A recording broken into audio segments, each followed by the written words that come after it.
नमस्कार मित्रांनो, मी हेमंत देसाई ऑफिशियल या माझ्या यूट्यूब चॅनलमध्ये आपलं मनापासून स्वागत. मित्रांनो, सध्या एकच फाईल गाजते किंवा अनेक फाईली गाजत आहेत आंतरराष्ट्रीय पातळीवर, त्या म्हणजे एपस्टीन फाईल्स, ज्याच्यामध्ये नरेंद्र मोदींपासून अनिल अंबानींपर्यंत हरदीप सिंग पुरी जे केंद्रीय मंत्री आहेत, अशा अनेकांची नावं आहेत आणि ट्रम्प यांचंही नाव आहे.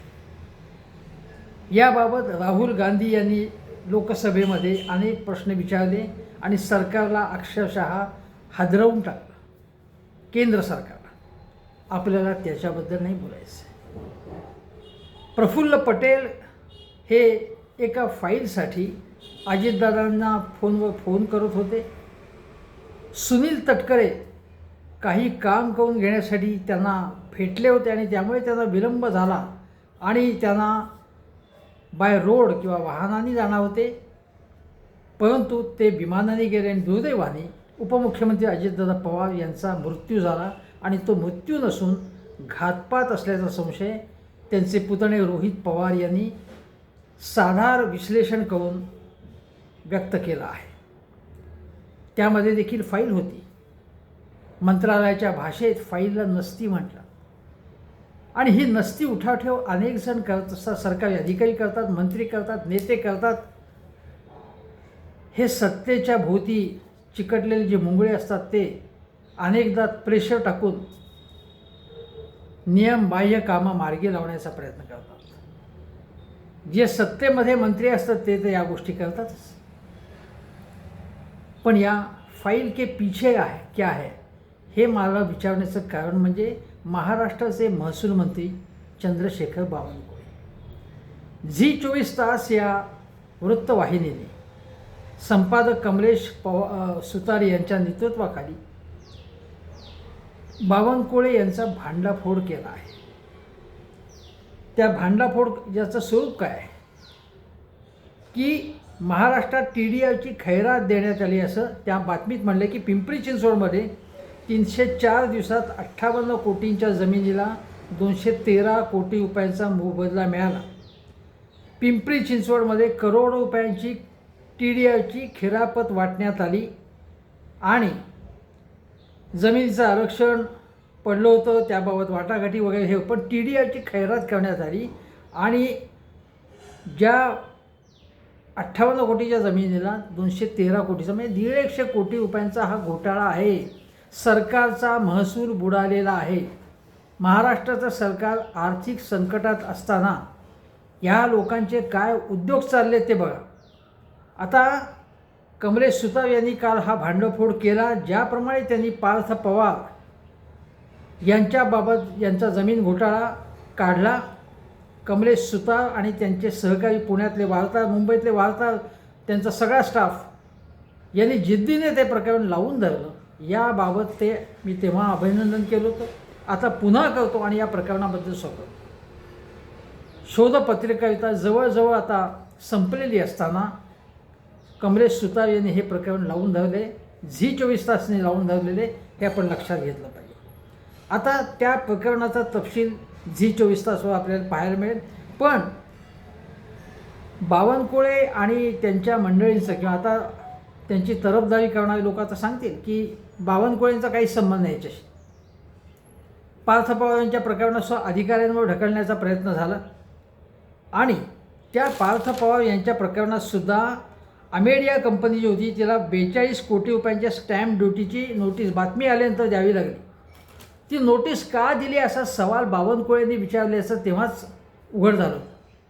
मे 42 कोटींचं सरकारला उत्पन्न मिळत होतं, मग अमेडिया कंपनीबद्दल किंवा पार्थ पवारांबद्दल एवढं प्रेम का दाटून आलेलं होतं बावनकुळेंचं?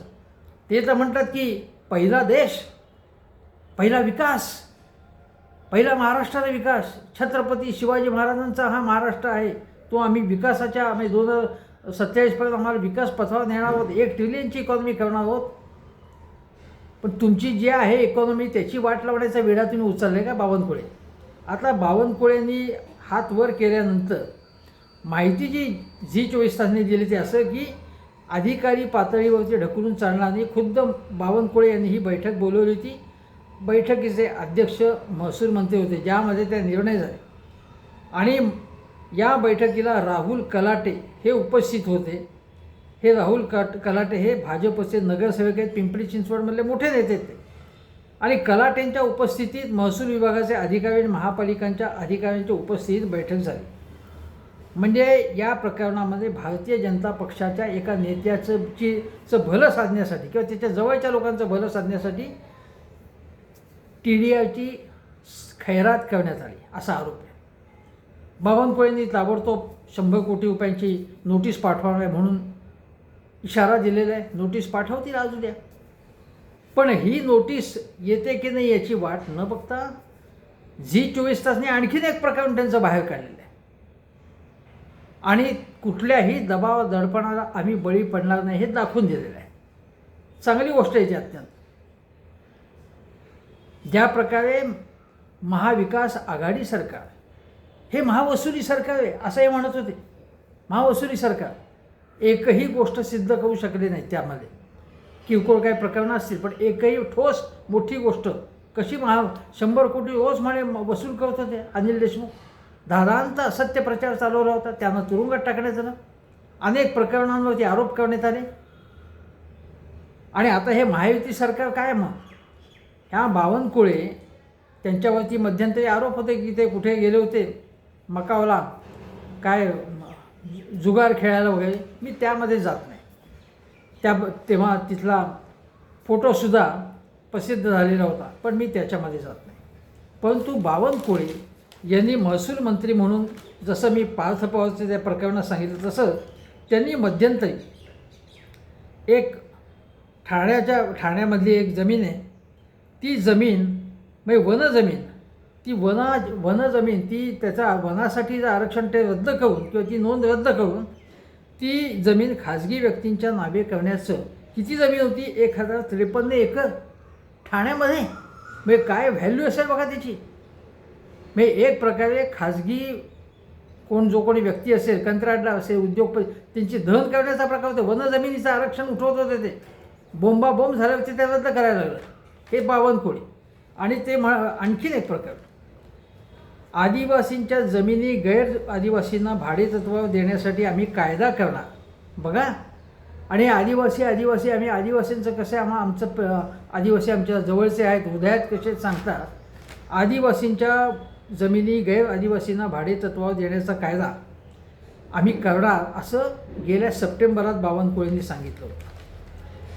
आता हे जे बावनकुळेंची ही जी सगळी गोष्टी आहे प्रकरणं आहेत त्या प्रकरणाचा आता याचा शोध आता अंजली दमाने असं म्हणाले की मी आता याचा शोध घेणार आहे आणखी आणि बावनकुळेंचं जे काय भानगडी आहे ते बाहेर काढणार अवश्य काढा तुम्ही.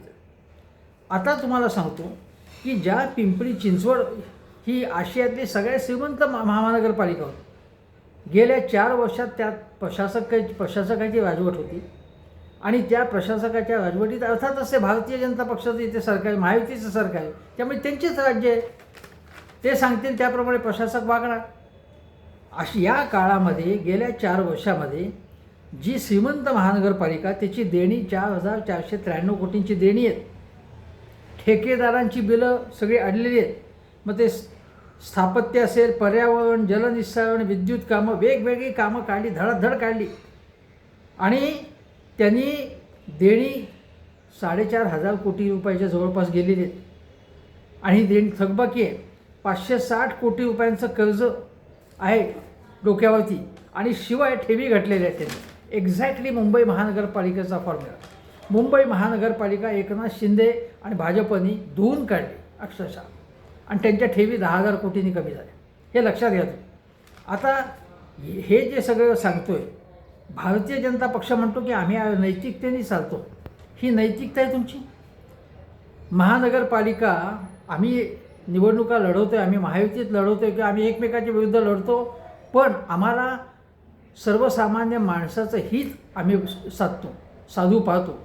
काही केलं तर आम्हालाच फक्त सर्वसामान्य माणसाचं हित कळतं आणि इतर सगळे जग भ्रष्ट आहे आम्ही स्वच्छ आहोत असं जे दावे करतात त्या बावनकुळेंचे हे उद्योग काय आहेत ते बघा.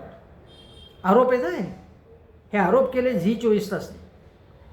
पण तुम्हाला सांगतो की आता ते काय मानहानीचा दावा करतील किंवा काही करतील दबाव आणतील काय असेल ते असेल.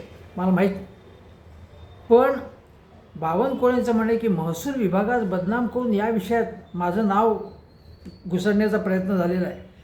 मंत्र्यांनी काही निर्णय घेतला नाही, स्टिंगच्या नावाने तुम्ही काय वाटेल ते करता. आता मी बावनकुळेंना एक आठवण करून देतो की अशाच प्रकारचं स्टिंग ऑपरेशन तेहलकानी केलं होतं आणि त्यामध्ये बंगारू लक्ष्मण भारतीय जनता पक्षाचे अध्यक्ष लाच घेताना, पैसे घेताना टेबलाखालून पकडले गेले. संरक्षण खात्यामध्ये कसा भ्रष्टाचार चालू आहे भाजपच्या काळामधला, जुन्या काळ 25 वर्षापूर्वीची गोष्ट आहे. मग काय केलं ते तहलकाच्याच मागे ससेमिरा लावला भाजपने. प्रत्यक्षात काय करायला पाहिजे होतं की हा भ्रष्टाचार खोदून काढायला पाहिजे होता. तुम्ही देशभक्ती करता ना, आम्हीच देशभक्त आहोत म्हणून, मग आता तुम्ही करायला पाहिजे होतं हे. पण तुम्ही हे करत नाही. तुम्ही स्वच्छतेचा, नैतिकतेचा बुरखा धारण केलेला आहे आणि तुम्ही तसेच आहात. बाकी पक्ष पूर्ण स्वच्छ प्रतिमेचं असं मी कधीच म्हणत नाही. पण तुम्हाला उदाहरण सांगतो आता की जेव्हा तुम्ही काँग्रेस आणि राष्ट्रवादीवरती भ्रष्टाचाराचे आरोप करतात, उद्धव ठाकरे यांच्या महाविकास आघाडीवरती भ्रष्टाचाराचे आरोप करतात, तर तुमचे कपडे स्वच्छ असले पाहिजेत ना. पण नाही आहेत. तुमचे कपडे स्वच्छ नाहीत आणि जे अस्वच्छ कपडे घातलेले आहेत त्यांनासुद्धा आपल्याकडे खेचायचं पक्ष फोडून आणि मग ड्रायक्लीन करून बाहेर आणायचं त्यांना. हे उद्योग आहेत तुमचे. आता ज्या यामिनी जाधव, ज्यांचे मिस्टर यशवंत जाधव यांच्या 35 फ्लॅट्स होते असे आरोप झाले, ईडी लागले मागे, ते गेले शिंदे सेनेमध्ये. आणि आता त्या यामिनी जाधव ज्या आमदार होत्या त्या आता नगरसेवक झालेल्या आहेत. आता त्या नगरसेवक म्हणून काय करतील हे बघायला लागेल. आता ते शिंदे सेनेमधले आहेत त्या, हे लक्षात घ्या तुम्ही. दुसरी गोष्ट अशी आहे की यापूर्वीच्या काळामध्ये तुम्हाला सांगतो की काय झालं होतं की फडणवीसांचं सरकार होतं आणि फडणवीसांच्या सरकारमध्ये, पहिल्या सरकारमध्ये सुभाष देशमुख यांनी सोलापूरमध्ये हेडगी रोडवर भूखंड आरक्षण असूनही 50 लाख रुपयामध्ये 2 एकरची जागा ज्याच्यावरती आरक्षण होता ती ताब्यात घेतली. बोंबाबोंब झाल्यावर बांधकाम कन्स्ट्रक्शनची परवानगी नाकारण्यात आली, पण मग दिली परवानगी. सुभाष देशमुख जे मंत्री होते.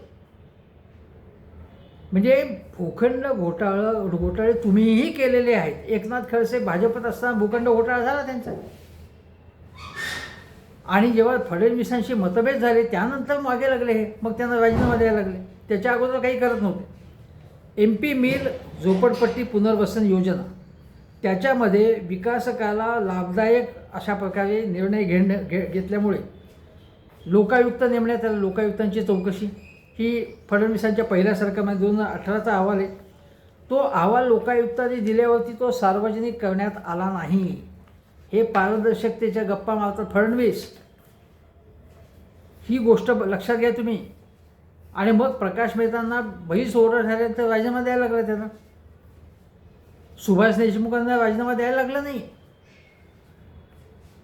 आता अलीकडच्या काळामध्ये बघा, योगेश कदम, संजय शिरसाट, माणिकराव कोकाटे, संजय राठोड ज्यांच्यावरती अनेक आरोप होते ते मंत्रिमंडळात होते. त्या कोकाट्यांना अक्षरशः त्यांच्यावरती कारवाई करायला लागली. वाटेल ते बरळत होते ते. अनेक भानगडी केल्या होत्या त्यांनी.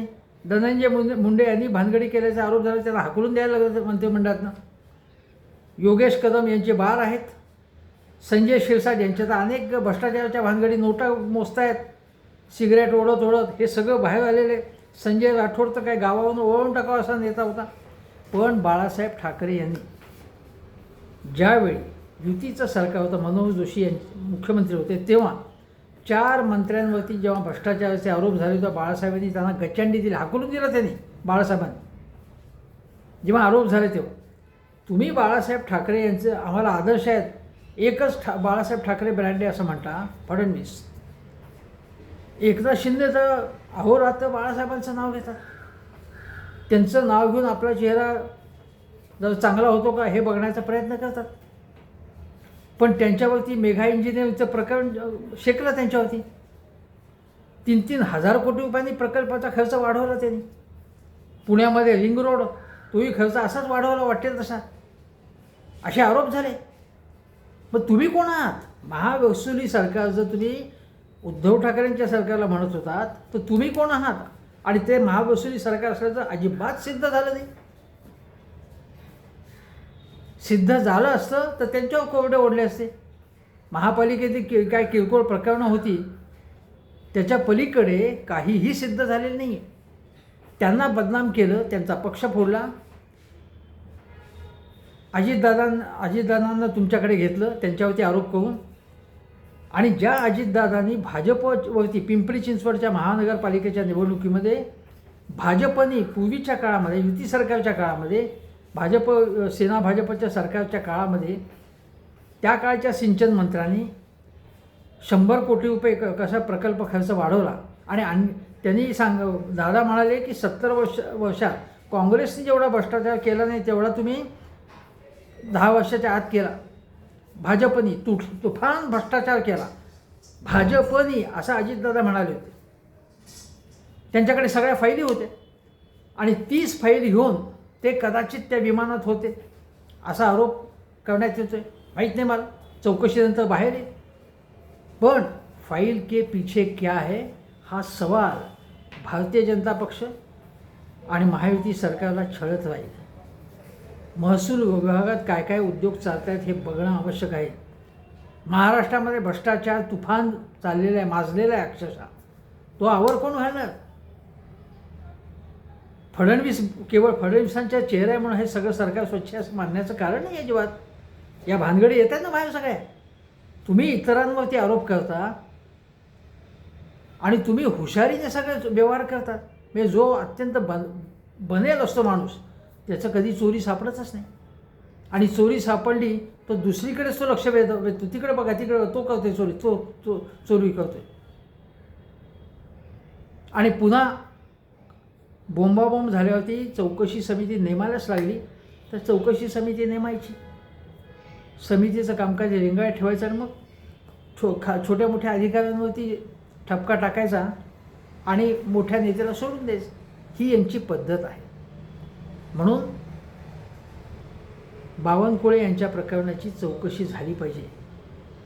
विधानसभा आणि विधान परिषदेमध्ये हे प्रकरण लोकांनी लावून धरलं पाहिजे. ज्याप्रमाणे एपस्टीन फाईल्समध्ये जी नावं येतील भारतीय त्यांची सुद्धा प्रकरणं लावून धरली पाहिजे. केंद्रातलं मोदी सरकार, महाराष्ट्रातलं महायुती सरकार याचा खरा चेहरा लोकांसमोर आला पाहिजे. बुरखा फाडलाच पाहिजे यांचा, कारण यांची मस्ती वाढत चाललेली आहे. तुर्तास एवढंच. हेमंत देसाई ऑफिशियल हा यूट्यूब चॅनल जरूर बघा आणि व्हिडिओ व्हायरल करा. धन्यवाद.